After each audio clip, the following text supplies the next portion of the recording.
What's up, YouTube? Shep at Iron Anchor Cycles, and I've got something a little different to talk about today. And I think I've mentioned before in one of our previous videos that one of the big additions this year for the shop was getting our DynoJet 250i up and running. So that's been a great thing for us for a whole lot of reasons, and we'll talk a little bit about that.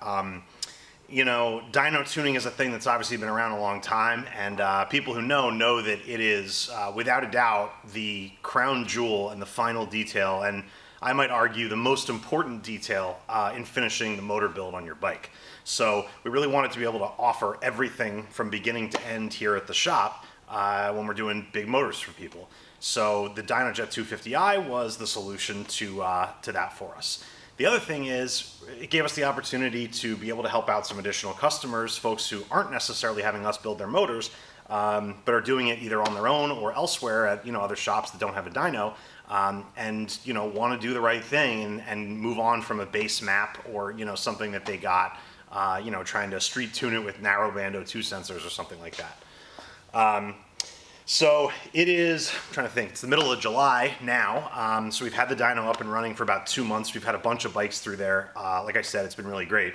You can sure probably see it's the middle of July as I am covered in sweat here in the shop. It's 87 degrees out today, only 82 in the shop, so it's downright comfortable in here.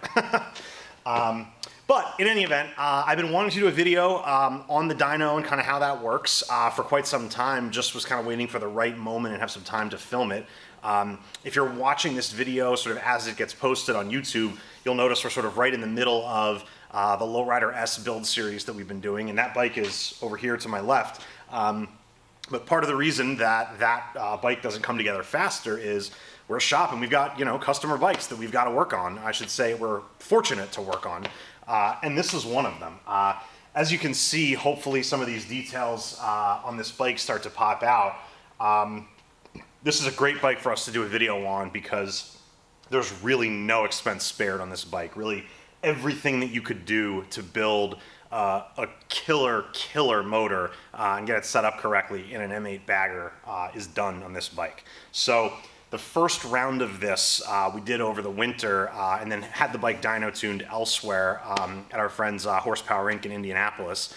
They did the tune for us when we did the initial build on the motor. But we're back for an update on it, and what's new here today, and we're obviously going to re-dyno the bike because of this, is we got an HPI stainless 2-into-1 full-length bagger pipe on here, and we've also got HPI's tunnel ram set up that works in conjunction with their 62mm throttle body. We've got that set up on here as well. So these two things added on to the build that we already did are really going to maximize every ounce of power that we were making. So what we did on this initially was a 130-inch build. Basically, we did get the flywheels done on this bike. So this bike started its life as a 107. It's a 2017 Road Glide. We took the motor out, split it, sent the bottom end to Darkhorse Crankworks and had them put in a larger stroke crank, so the same size that would come in a 114. That's a 4.5-inch stroke. And in addition, they windowed, balanced, welded, and did a Timken bearing update. So basically everything you want to do, we did in the bottom end of this bike. Then on the top end, went to T-Man Performance, another awesome outfit in North Carolina to do pistons and cylinders. And we are using stock heads. We didn't do any head work on this bike, and I'm a big believer in that. M8s their heads are so good as they are that they really don't need to get head work done. You can, and you'll get a little more out of it, but not like on the twin cams where it's quite so necessary. In addition, we got the cam is from T-Man as well. I'll post all these specs in the description of the video so you can kind of look at the parts and see what we did. And we've got S&S gear drive setup for the cam chest. We've also got on the other side of the bike, on the primary side, we didn't skip anything there either. Also from Darkhorse, we did their motor sprocket, which is a really great replacement for that Harley compensator sprocket, and then matched that with Scorpion clutch from Barnett. So really, it's got everything you need. Initially, it just had sort of a regular somebody's air cleaner on here. I want to say like Arlen Ness or something like that. One of the sort of just kind of generic stage 1 air cleaners. And then it had a Bassani 2-into-1-into-2 crossover system. Pretty sort of typical bagger setup, right? So like, reuses the stock heat shields, but you get a better head pipe, no cat, and then you get, their mufflers to go along with it. So that's where we started, added on these extra parts to get where we are now, so it's pretty awesome. Okay, so we've got the bike up on the dyno here now, and I apologize for the weird sort of disjointed nature of this video. I think when I started recording the first part, somebody came into the shop and I had to stop, and then we got busy, and so it's another day now, and we're back with the Road Glide here, and it's here obviously in the dyno room, sitting on the dyno. Let me also take this opportunity to say that camera angles in here aren't going to be great because it's a pretty small room and there's not a lot of space to get the camera seated in a position where you can actually see what's going on. So once we start kind of running this and doing it, I'll try and get the camera positioned in a couple of places so you can kind of see how this looks. But basically, I'm trying to show you kind of what we do here. This certainly is not going to be a video on how to dyno a bike. I don't think that would be super applicable for most people, and also definitely could not be explained in the length of a YouTube video. Definitely a lot more that goes into it than that. But for now, let's talk a little bit about what we do here and how this works. So obviously the bike needs to get up here, so bring the bike up on the dyno, get it secured in place. What comes next? Well, we need to make sure that we can, most importantly, read the air fuel numbers coming out of the motor, and that would be in the exhaust. So the simplest way to do that is to install wideband O2 sensor bungs directly into the exhaust pipes. If you've got any kind of a premium pipe, it'll have 18mm bungs in it, and we'll simply take your narrow bands out along with the adapters if they're in there, depending on the year of your bike, and we'll install a wideband O2 sensors. So I think I've got an extra one sitting around here. So that's a wideband O2 sensor. Hopefully you can see it's quite large as compared to the smaller narrowband sensors that are on most modern Harleys now. So not only does that bung need to be there, but there needs to be space to be able to get that in there. So certain older bikes, I'm thinking kind of some of the baggers from the sort of mid 2000s, even if there were wideband O2 sensor bungs in some of those pipes, the O2 sensors wouldn't fit. So just make sure, if you're gonna get your bike dynoed, understand that you're gonna need to have a pipe that'll work for it. Obviously, there are sniffers that can go into the tailpipe. That's not something that we're gonna get into here. We're talking about tuning for fuel injection, and in that case, you really wanna be using a bung in each pipe, not a sniffer the way you would on an older bike. So there is a workaround. We can install adapters to get these bungs into the bike. There's an additional charge to do that. If you've got a head pipe that doesn't accommodate these. But if you're paying for a dyno tune, hopefully you've got a decent pipe on there that's got the bungs you need. So that's the O2 sensors. Why this is important is pretty simple. The narrowband O2 sensors that are in the bike don't read the air-fuel ratios where we need them to read them. So they're incredibly narrow in their reading ability, as the name might suggest, narrowband. It's really, we're going to be tuning the bike probably richer in most 99% of the cells than those sensors are going to be able to read. So they won't do you any good. These sensors can read the entire range and will allow us to tune the bike, the entire fuel map. So what else do we need to know? We need to know engine RPM. We've got a pickup that goes onto a spark plug, primary or secondary wire to get engine RPM, and then obviously the drum that the rear tire is sitting on. That's going to pick up horsepower and torque numbers for us. So there's a lot that goes on here. Obviously we've got ventilation, we've got cooling fans, and really though, the majority of the work is really done by the computer and reading the data that's coming out of the dyno itself. So we do a whole bunch of runs, we do a whole bunch of time in the entire fuel map, not just 100% throttle so you can get your curve to see how much power you're making, but really the entire map, because to be honest, unless you're drag racing, most people aren't spending a lot of time at 100% throttle. So it's more important to make sure that the rest of the map is good and you've got power where you need it, you don't have lag, you don't have decel pop, you're not super rich at your cruising speed, so you're burning a lot of gas on the highway. Lots of things that go into it, so it's several hours of work and pretty much a full tank of gas, so if that gives you any perspective. So we're going to get rolling here. We've got a bunch of work ahead of us to kind of get this dialed in, so we're going to get started, and we'll show some footage of what this looks like, both some of our view here and some of the view of the bike going, and we'll check in when we're done and kind of show you how it went and what we did. So stay tuned.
All right, so we are all set with this bike on the dyno. We ran it for several sessions over several hours. We actually worked on this a couple different days just based on timing and the weather conditions here in the shop. It's a little humid in certain cases and a little just too hot to be running in here on other days, but we got it done and really happy with the results.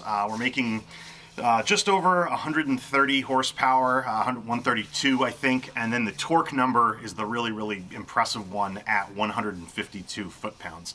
And more importantly even than those peak numbers is what the curves look like, and I'll try and drop the dyno chart in on the screen if I can figure out how to do that in the video editing software. But what you'll see on that chart is where that torque curve is just so flat across. Right off the throttle at 2,000 RPMs, it's making a huge torque number, and by 2,500 RPMs, it's already over 140 foot-pounds. So this thing just pulls super hard all the way across the range. And that's really what the cam we picked for this bike was designed to do. It's what the rider of this bike wanted it to do. You know, he's not out on the drag strip. He's not hitting those peak horsepower numbers at 6,000 RPMs. He rides this bike the same way most of us do, which is on the street and in a lower RPM range than up there at the peak, over 5,500 or 6,000 RPMs. So this is going to be a blast to ride on the street, and hopefully he can keep that rear tire hooked up with the ground and keep the bike going in a straight line. So just a little bit about the dyno tuning. We spent quite a bit of time working on this, and really what this comes down to is working with reading those AFR numbers, looking at our curves, looking at our fuel map, and just going over it and over it to make sure that we're getting exactly the peak performance that we want in every area of the map. We spend time working on not just that 100% throttle column, which is sort of what people initially want to care about, their dyno sheet. They want to know what their peak numbers are. But really more important than that is the rest of your fuel map and your VE table, looking at the places where you're really going to be riding the bike. So we spend a long time working on that. We get into looking at cruising AFR to make sure that when you're cruising along on the highway, at 75 or 80 miles an hour, you're not, overly rich and burning a whole bunch of fuel. So we'll, add a little bit of air or take a little fuel out there, I should say, so that we get a really nice cruising AFR. We'll work on that specifically. But really, it's a question of looking at the whole thing from a broad perspective and making sure that you're not just focusing in on one thing, but making sure that you're really giving the customer the full value of the dyno tune. And that's where it comes into play. So, it's incredibly important to spend a good amount of time on it. It's part of the reason we charge a flat rate for, PowerVision dyno tunes. It's not something where you should just be able to just put the bike on, do a couple of pulls, and say, yeah, it's making good numbers, we're done. We really do spend a lot of time on each one, and I think anybody who's doing this, who's doing it well, is doing the same thing. So that's going to do it for us. Just wanted to do a quick video for you on kind of our dyno process here. We might come back later and do one a little bit more specifically and kind of show you really what goes into the tuning process. But for now, just wanted to give you the opportunity to see a bike on the dyno, see what it looks like, and kind of get a sense of what goes into it. So that's going to do it for us. Ride safe. We'll see you next time.